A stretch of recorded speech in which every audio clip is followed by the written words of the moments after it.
is Bulelo Seti, will be the program director for this very important academic achievement for the Faculty of Law. So I'll need your cooperation, of which I can see that I'll get that cooperation. Looking at you are very beautiful. I think I must say for that, can we have clap hands for yourself? Thank you so much. I've just checked the program and noticed that in terms of the program, we're supposed to be here for 1 hour. And that made me to understand why am I chosen to be the program director. It's a difficult task, and then it's one of those tasks that I will be able to do, I guess. But what is important that I've noticed is that with all the speakers that are here, are people that I know in terms of keeping time. They will be very, very strict. They will stick to time. With that, I don't need to say many words, and I must say there are many. With regard to these events, there are a lot of things that I would say. It's a proud moment for the faculty, for the university. It's an academic achievement, excellent one, by the way. And I have a lot to say. But unfortunately, within the given the time that we have, I'll say less. And most important items are covered by the speakers, or will be covered by the speakers who are here. And I must say, from where I'm seated, as I indicated, it's a difficult task for me, because it's one of those situations, I would say, where you are doomed if you do, you are doomed if you don't, in the sense that if I make sure that I keep the time, I may be in trouble. I've checked the program, and I noticed that it's one of those situations where you will have to force your line managers, VC, to make sure that they keep the time. So I can be in trouble for enforcing that. If I don't, again, I will also be in trouble. So I'll see how can I traverse this. With those few words from me, I think I should take the first speaker, which is Professor Buhlungu, who's the head of the university, vice-chancellor, to do a proper welcoming. And I must say, from where I'm seated, welcome, kukho into ethi isiXhoseni, khulani ibhatyi zenu. But a formal welcome will be done by Professor Buhlungu. VC, over to you.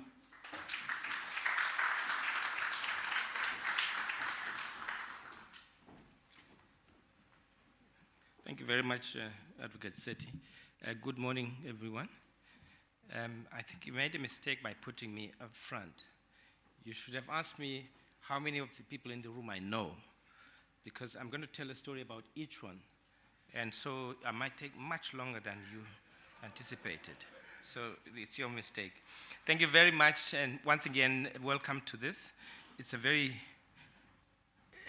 unique occasion for us to be launching a very unique kind of publication, which is led by, and I see all the editors are sitting at the one table here, which is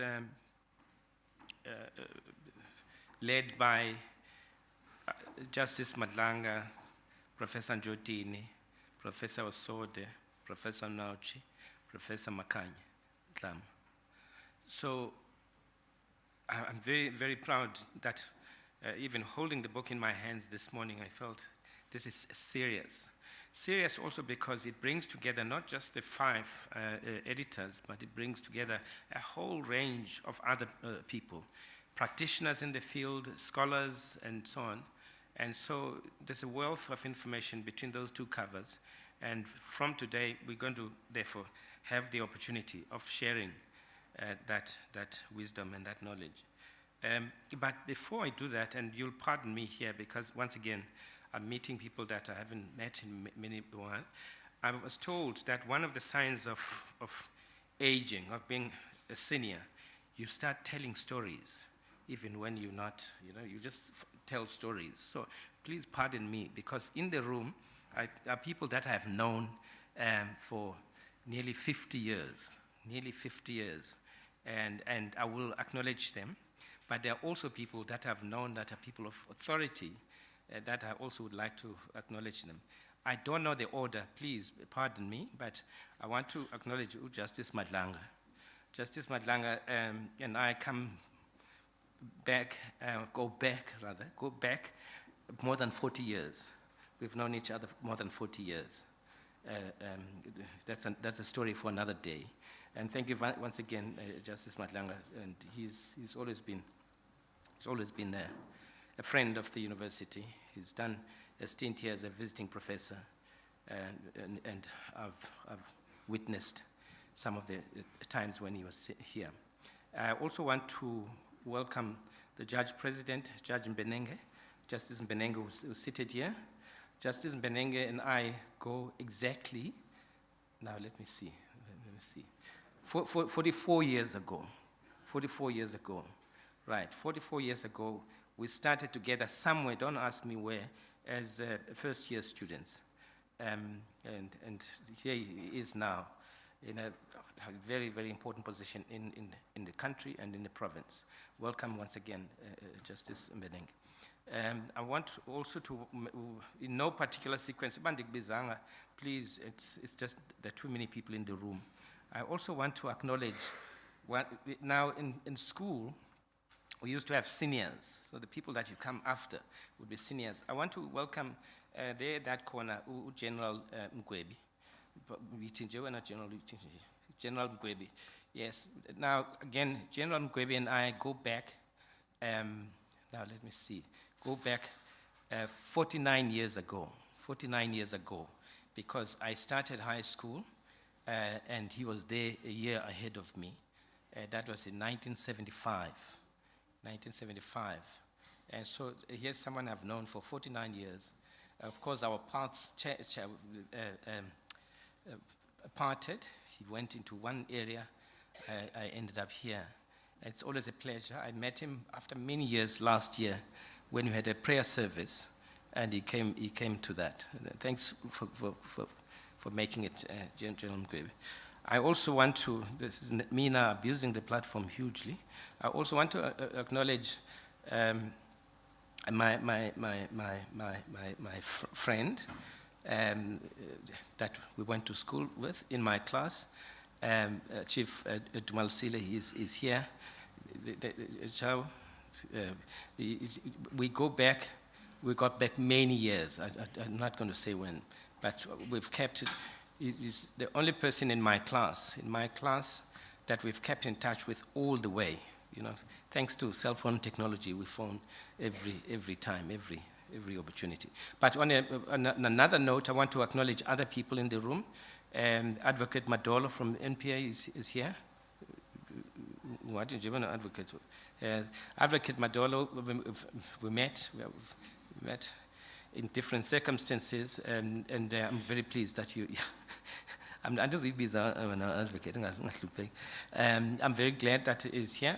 Again, we see law enforcement agencies and as part of a different sense, but as partners with us.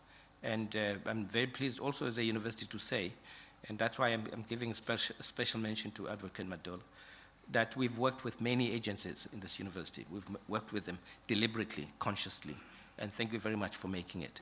I will not mention others that are in the room, but there are many and varied, and once again, apologies if I don't mention you. And I just as I conclude the welcome then, I just want to say welcome to the University of Fort Hare, and I know all of you, each one of you has a story about Fort Hare, especially present day Fort Hare. You have a story about it. And maybe this encounter is an opportunity for you to find the real story of Fort Hare from us.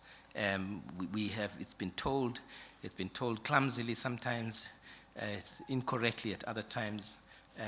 You have us. One thing that I can tell you is that we are a very resilient university that has traversed, time, 108 years now. That's where we are. And just to say, as every university does, this year we are celebrating 100 years of producing a graduate. Our first graduate as a university in 1924, then Z.K. Matthews, later Professor Z.K. Matthews, graduated. That was our first graduate. And so over 100 years, we've been producing graduates. And we had graduation again last week. So the timing is beautiful. I am aware, and I'm not going to speak about this, that there is another session in the afternoon, but that's not my place to say. I'm just delighted. I feel at home. I feel also being released from signing documents and diary and all of that and meetings. I feel much, much more at home here. And I thank you very much once again. And just to say, appreciation and congratulations to the editors and all the authors, some of whom might be in the room actually. Thank you very much, Prof. Njotini, for the leadership, and thanks to your co-editors. Thank you.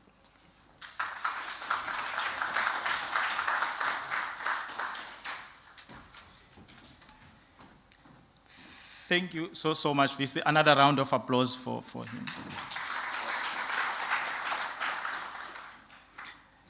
And as I'm sure you will agree with me, he saved me in terms of striking the balance, in terms of time management. I'm not putting pressure on anyone. Okay, then let's welcome the second speaker who will do the opening remarks. That is the Dean of the Faculty of Law, Professor Njotini. So without wasting any time, Dean.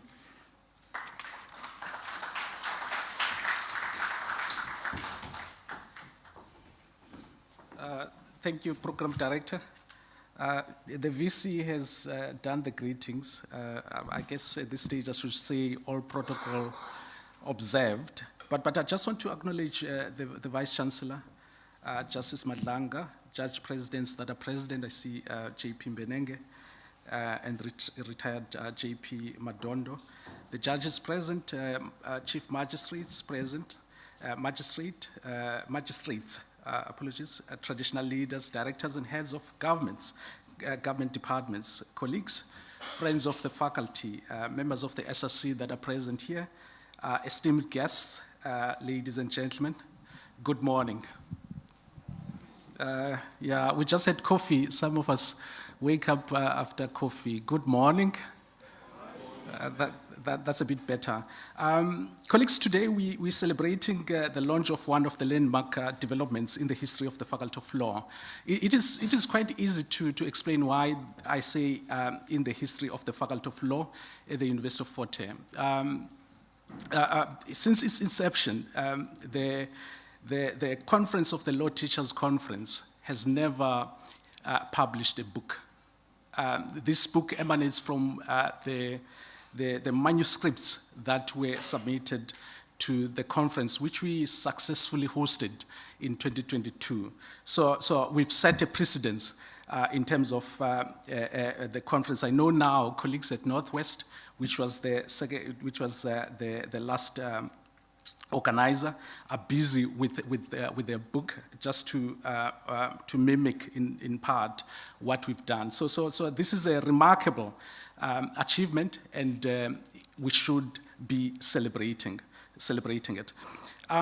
Colleagues, when we talk about a book, we usually refer to a full-fledged, tangible object or thing that is bounded together in a very attractive manner. We often do not think about the path or different paths that have been taken or traveled to bring about its existence, right? Which later we see in what I refer to as a decorated format. In one of the schools, maybe just to copy what the VC said, telling a story, I was appointed some time ago as the director of the School of Law in one of the institutions of higher learning. From day one, I was told that your responsibility is to ensure that our LLB is fully accredited. And of course, the challenge was that CHE had placed the LLB on notice of withdrawal. I'm not going to talk about, of course, it was fully accredited, but this was not the case at the University of Fort Hare. When I joined as a dean. Indeed, I was told by colleagues that you must make sure that the university organizes a successful conference of the law teachers. Right? And then I looked at the time. The conference was going to be within 6 months. But I was comforted by the fact that the colleagues had worked so much to ensure that that conference was a success. I'm going to maybe single out one of the colleagues, and again, the colleague was working with other colleagues. Professor Nwauche, Enyina Nwauche, do you mind standing up, sir? I'm sure we can clap. Thank you, Prof. Prof. Nwauche chaired a task team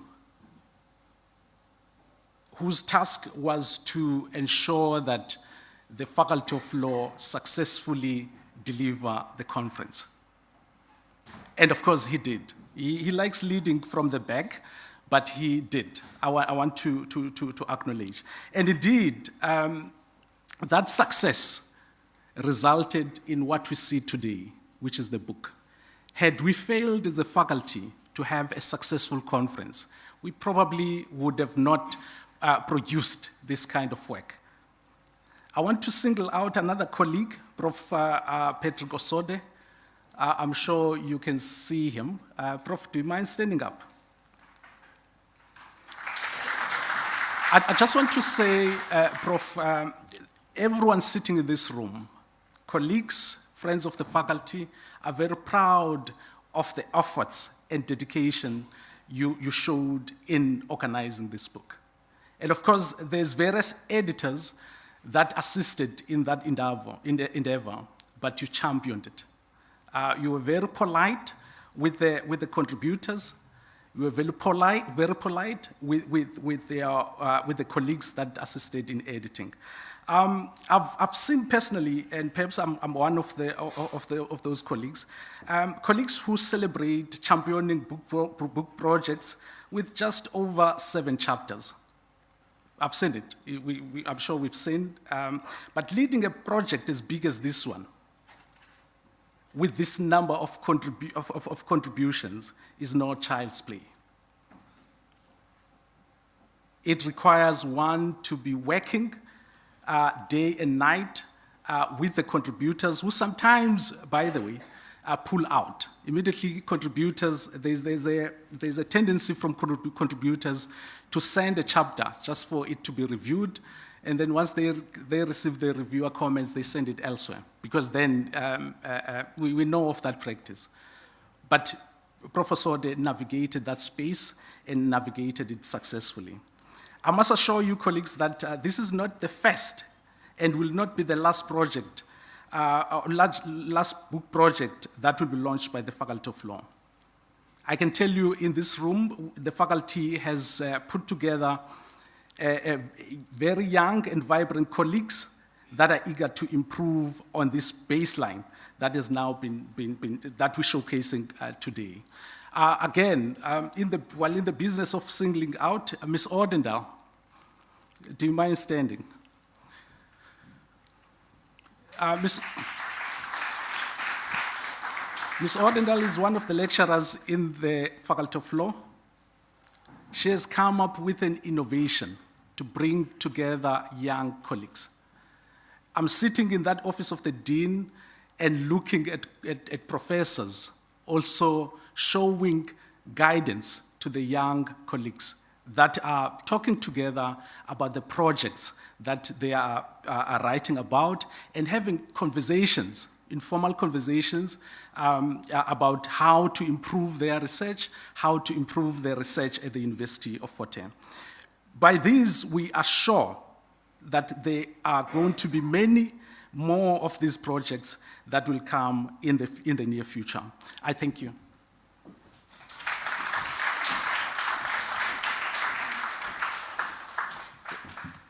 Thank you so much, Dean. Another round of applause for the Dean. Yes, so we are a faculty that set precedents. In case people normally say University of Fort Hare keeps basking on the glory of what was happening in history. Now we're setting precedents nationally, making not only the university proud, but also the Society of South African Law Teachers, as the Dean indicated. It's for the first time that a project of this nature is done. On that note, let's go to the next speaker, who will tell us about the books. Tell us briefly about the book, and that's one of the editors, Professor Osode. Can you come and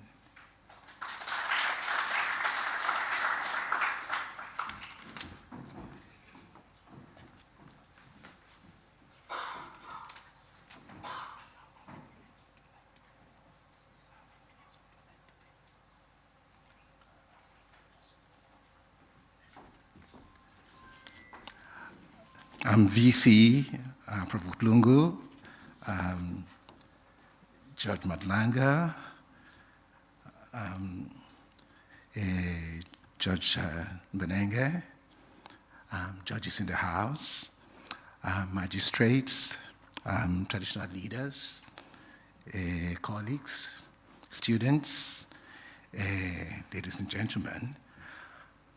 It is really an honor and a pleasure to be asked to do a preview, what I've called a preview of the book for you. The Dean has said a few words about the origins of the book, so I'll try not to repeat those. So the first thing I've tried to indicate is clearly the title of our book. This is going to change. The title of our book is Enforcing Accountability, Consolidating Democracy, and Compelling Sustainable Development in the 21st Century. That title basically encapsulates three big ideas that most would agree these days are interconnected and interdependent, but also absolutely crucial to the success of modern society.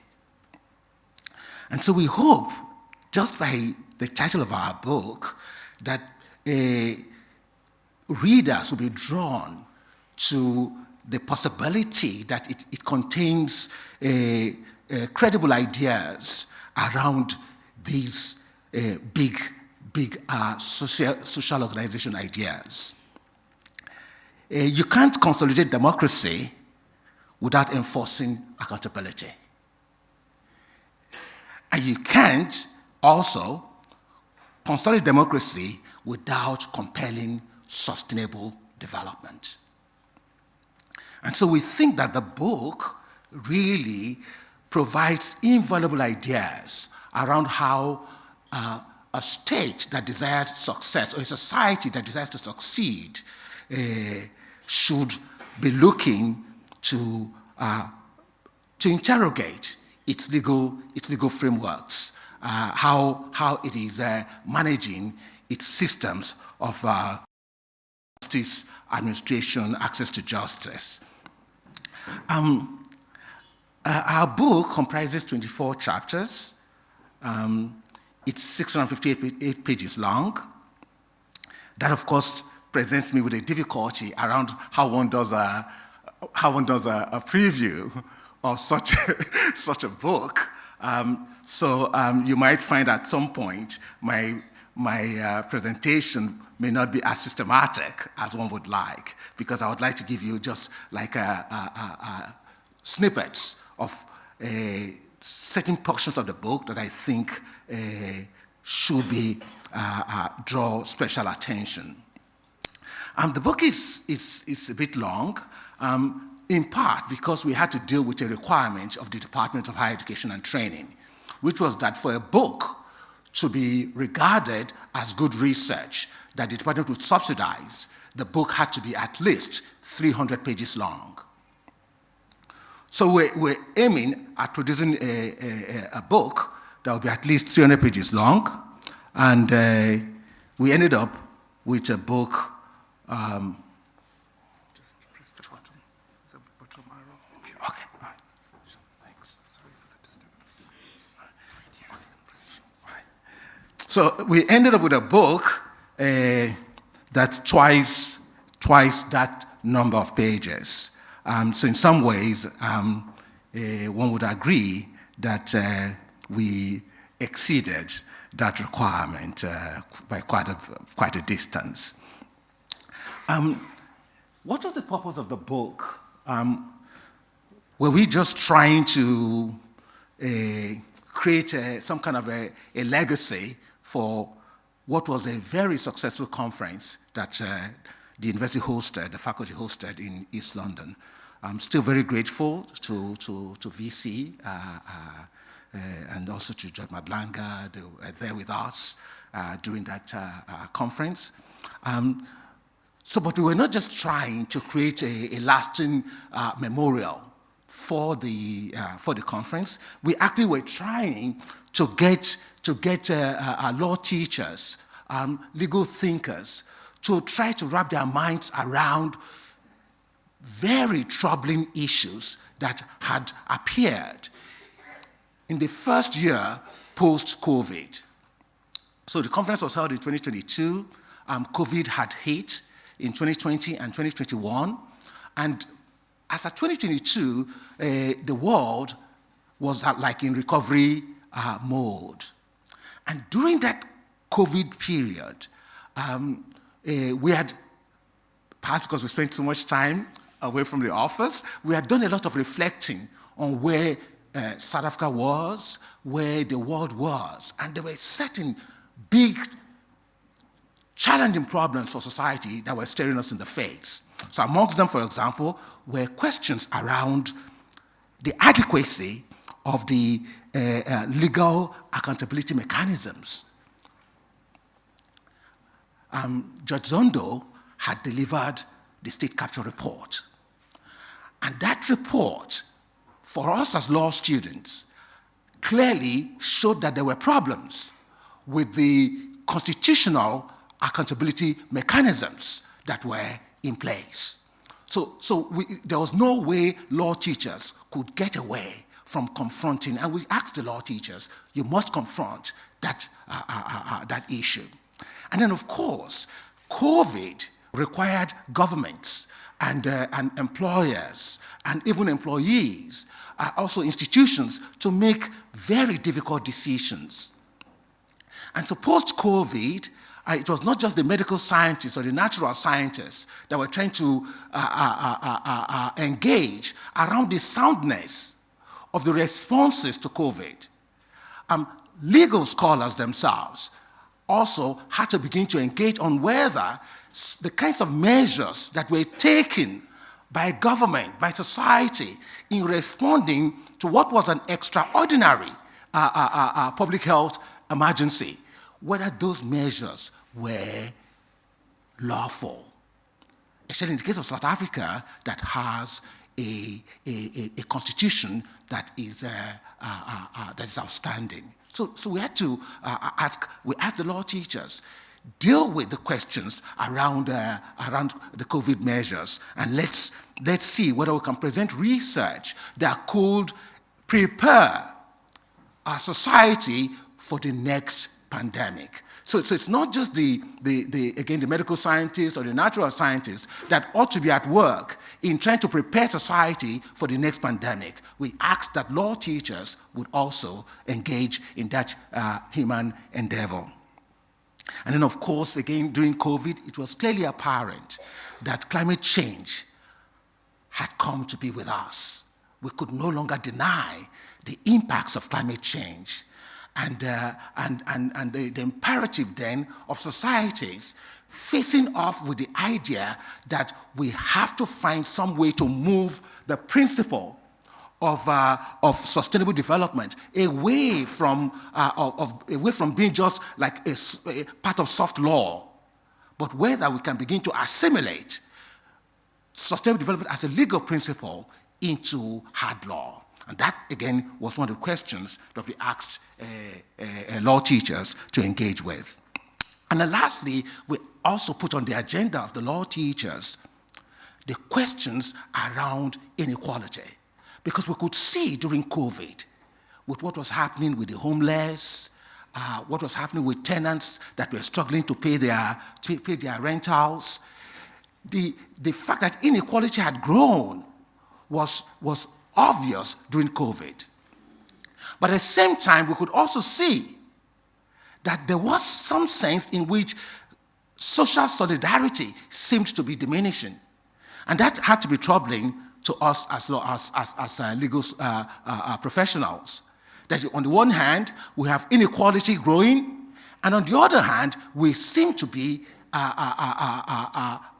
societies in which social solidarity seems to be diminishing.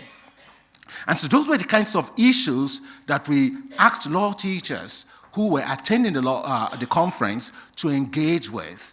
And we hope that the content of this book essentially is a presentation of good quality research and contemporary scholarship on some of those most problematic issues of our time.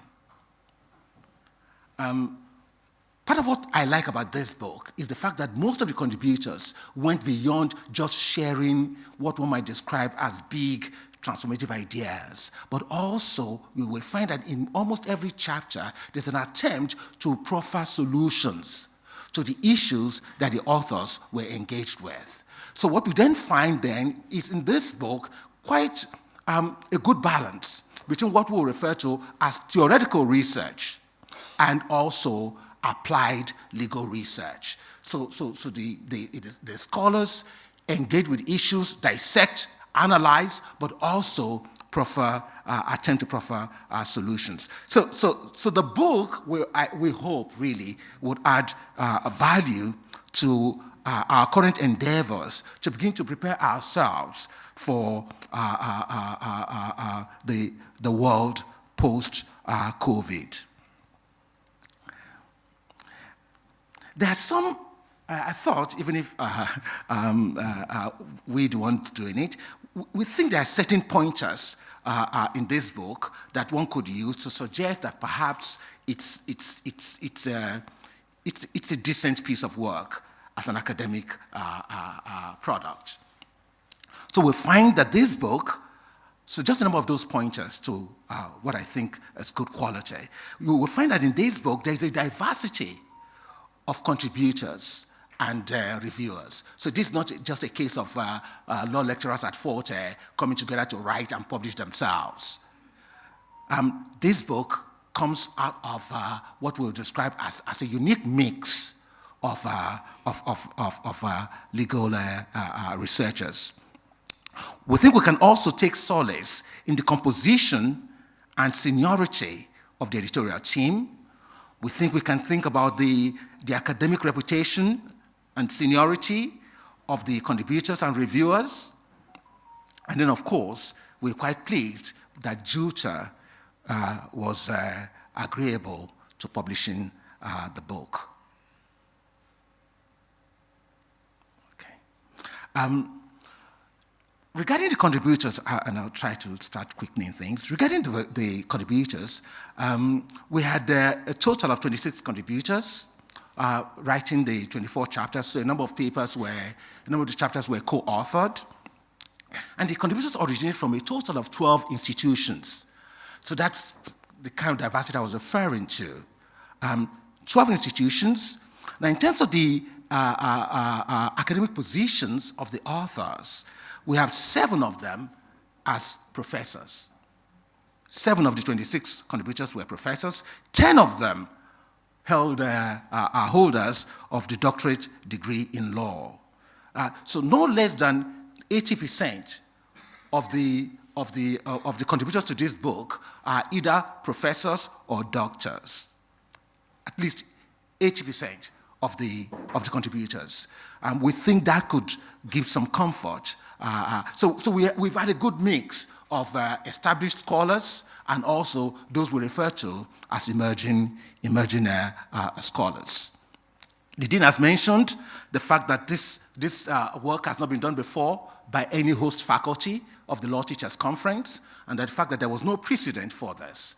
I thought one should use this to kind of acknowledge the contributors, because it took quite a lot of faith and trust on the part of the contributors.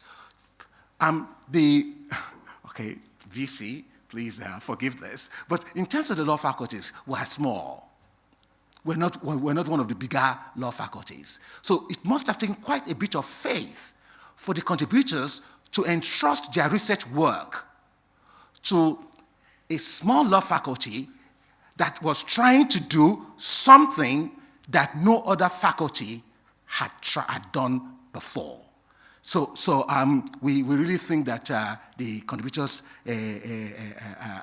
ought to be thanked for keeping faith with us. The review process, because we wanted to make sure the book was recognized by the department, we had to go through a rigorous review process. So each chapter of the book had to go through what is known as a double-blind peer review. Every single paper. So didn't mention that those who withdraw. There were contributors who withdraw because they get feedback from reviewers that sometimes I call it hectic feedback, and they feel hurt by the feedback. So some contributors pull back because of that. These reviewers we try to acknowledge, because they are usually university-based subject specialists who assist journals and publishers to assess the scholarly quality of manuscripts that publishers and journals are trying to publish. And they do so for zero financial reward. They do it simply as community service. And so we're grateful to them. Without them, this book would not have seen the light of day. I can't... And of course, it definitely would not have had any recognition by the Department of Higher Education and Training, because it's absolutely non-negotiable that for a book, for research work actually to be recognized by the department, it has to go through a rigorous double-blind peer review. So we thank you for that. Let me jump quickly onto the content of the book. Just stop me. Just stop me when you think I'm okay. Okay, so in terms of the content, I mentioned already, it's 26 chapters and 24 chapters in the book. They're essentially organized around 6 themes. So we have 7 parts, but all the chapters really organized around 6 themes.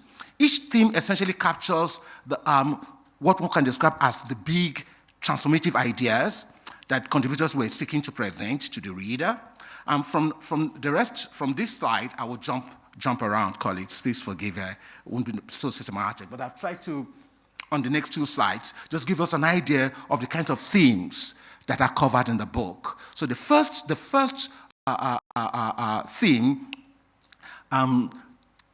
titled Transformative Constitutionalism, Sustainable Development, and Social Solidarity in South Africa. This chapter really tries to engage directly and indirectly with those questions around how we could ensure that we enlarge social solidarity, how we, of course, in doing so, we diminish inequality, but also we engage with how we, like I said, we try to migrate this idea of sustainable development, which for a lot of us is still like a theory, how we move it into hard law. And I'll come, if I have time, I'll come to talk about the lead paper by Professor Sandra Liebenberg. And then the second theme, which is the most commercial of the content of the book, dealt with the problems and prospects of the implementation of the African Continental Free Trade Area. So these are a trilogy of chapters that just try to engage with the likely problems that Africans are likely to encounter as they try to deepen commercial intercourse amongst themselves, notwithstanding the imposed colonial boundaries that have had an excellent impact in terms of limiting economic interaction amongst Africans. It's well known that Africans do a lot more trading with Europe and Asia than they do amongst themselves. And so the ACFTA is designed to try to see whether you could break down these imposed colonial boundaries and hopefully in the process enlarge commercial intercourse amongst Africans. So that was theme number 2. The third theme talks to rethinking the governance of economic institutions and ICTs to enhance efficiency. Time to read the book, we'll find that in this particular part, we present a research work that sought to address issues such as the Dean's baby, the fourth industrial revolution, the kinds of changes that digitalization, the software apps, the kind of changes they are making in society. How are we ensuring that those changes are well managed in a manner that maximizes equity but allows technology to make us more efficient? That's what we find in under theme 3. Theme 4, and the judges in the House will be especially interested in theme 4.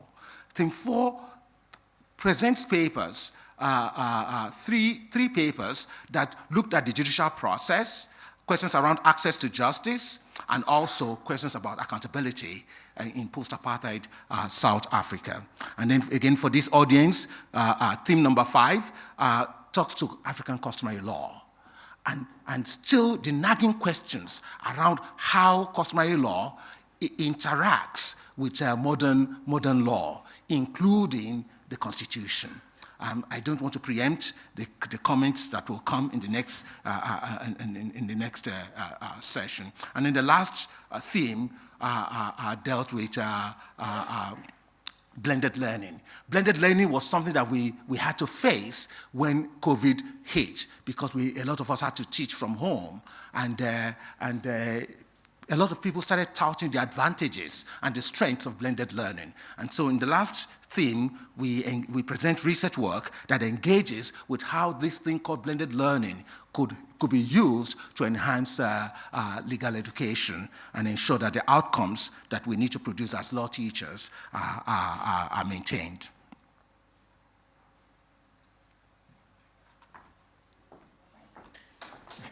Let me stop there, colleagues.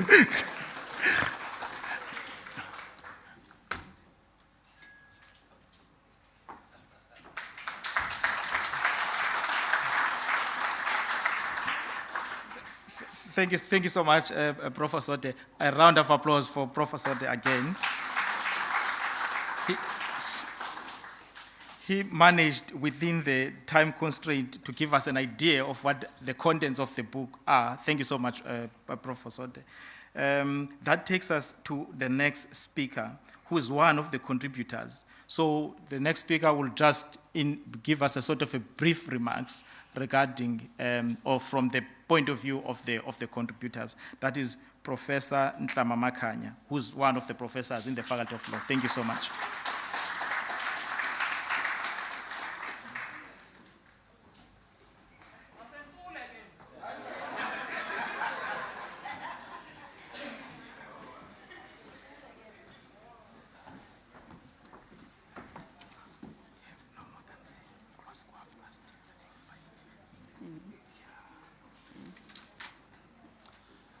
Yo, I'm being threatened. Thank you, Program Director, Advocate Seti.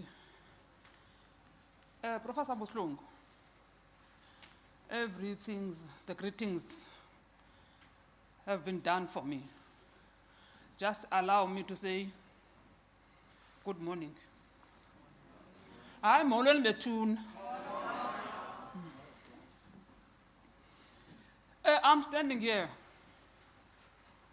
not as a co-editor of the book, but as a contributor to the book. And as a contributor, I'm looking at the theme of the 100 years of Forte's excellence in producing leadership. And this 100 years in celebrating Professor Matthew's life at this university actually talks to us as authors, as researchers, as academics. But let me divert a little bit. This book, this conference, was brought here under contestation. I would say when we were at the conference, we had to contest for the conference with UP, University of Pretoria, and Northwestern University. And when they stated why they were eligible for the conference, and Forte stood up and just said, let's go to Forte in East London. And there was a loud applause. Yeah!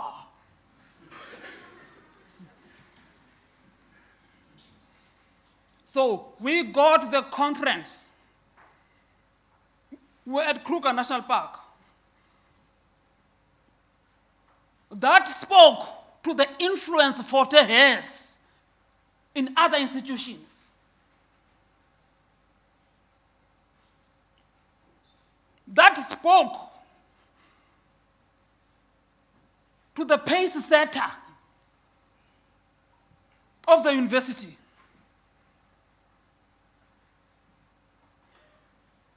I am very privileged that today I'm here to speak on behalf of all the contributors that gave substance to the production of this book. I am not going to get into detail because Professor Osode has done so. But part of the thorny issue for us as researchers is the reviewing process. That's why some of the authors, when they receive those hard knocks, feedbacks, they get demotivated. Because at times, you present your idea to somebody who might not see the way in which you are approaching your thoughts. But for the best part of it is the endurance, is the resilience that we saw to us as contributors to make this book a success.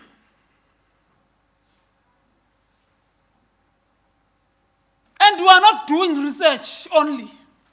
There are also other administrative responsibilities. But on the other hand, we don't want to become mere academics. I was told the other day. Let us strive to be scholars in our areas. When I was a young lecturer, I was told, publish or be doomed.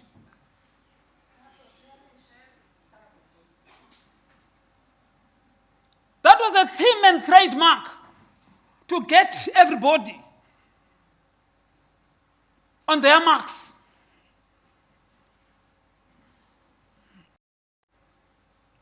The fact that today we have 24 chapters that constitute this book, we are holding a very high flag for those contributors.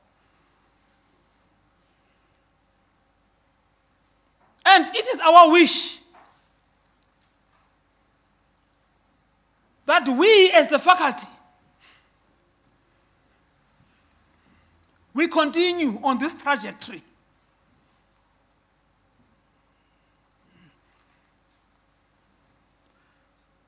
Prof,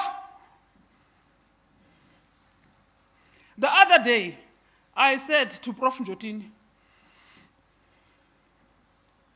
and Kolala said, "Udaba wakani kwa xesha la uthetha bethu."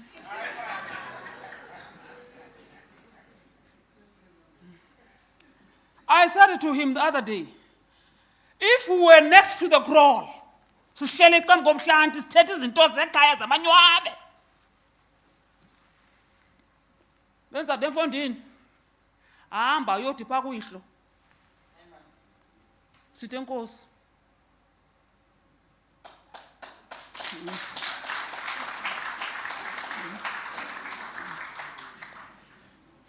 I meant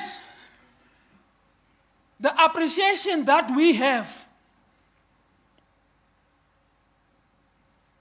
that on our role in contributing to the research profile of the university, but we still have space to show our excellence. And if it was not the space that was created through the senior managers of the university, we could not have been here today. It has been created. So as contributors, and also the contributors in other institutions as well, we are grateful, Forte, that you held this baton without fail. Because today,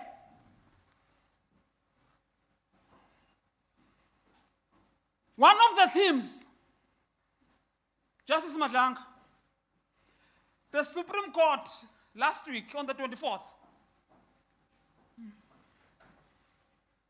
with the judgment that is coming from your division in Makanda, in Xoko versus the state. Chapter 18 of that book was endorsed by the Supreme Court of Appeal. Chapter 18 of that book.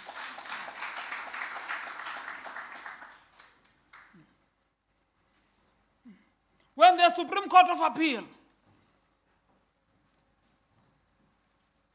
dealt with a deeper issue of consent in sexual rights violations. So Prof. Osode made mention that the contributors, they are addressing those contemporary issues that seek to view law not just as a rigid application, but we want to see law striving for social change. On that note, thank you very much, Advocate.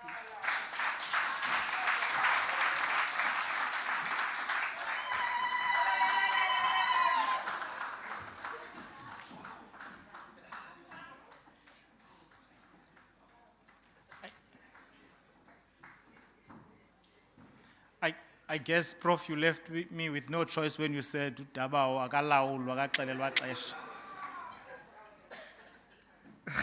Okay, thank you so much. A round of applause for Professor Ntlama-Makhanya again. And that takes us to our next speaker, who will do the formal launch of the book. And I must say, they highlight the fact that this speaker was one of the editors of the book. That is Justice Madlanga. Maybe the other thing that I should highlight is that Justice Madlanga is a friend of the faculty. He's been here for many years now. He's been into our classes.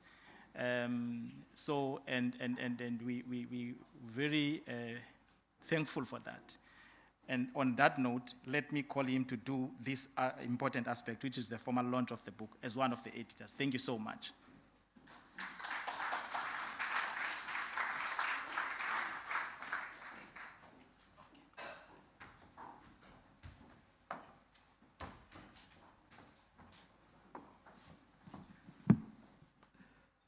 Vice Chancellor, and all guests present here, I greet you all.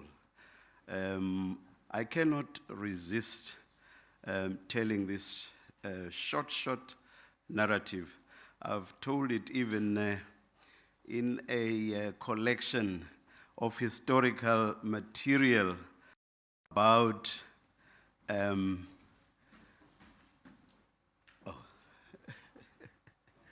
about the Walter Sisulu University. And that short story is about the Vice Chancellor. There, as part of the history, I'm mentioning some of the lecturers, and one of them was Mr. Pet Chabane, who took us for English.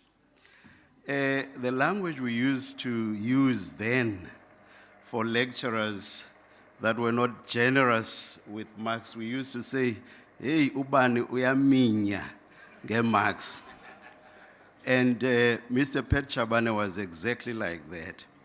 But I was very jealous because there were two students who used to pass Mr. Pet Chabane's tests and examinations with flying colors. And those two were the Vice Chancellor and Mr. Manji Sotetsi.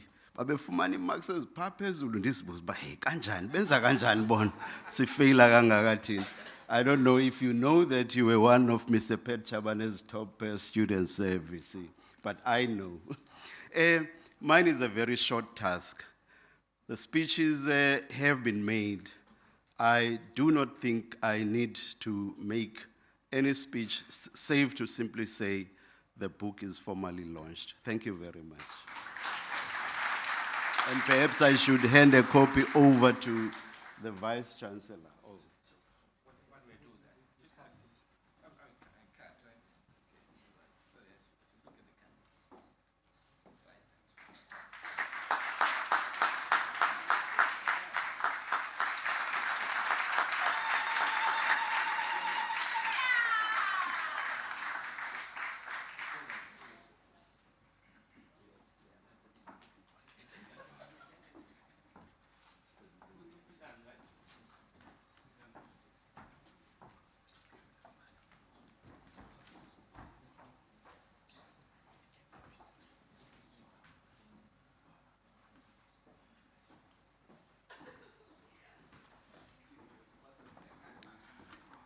Oh, okay, thank you so much.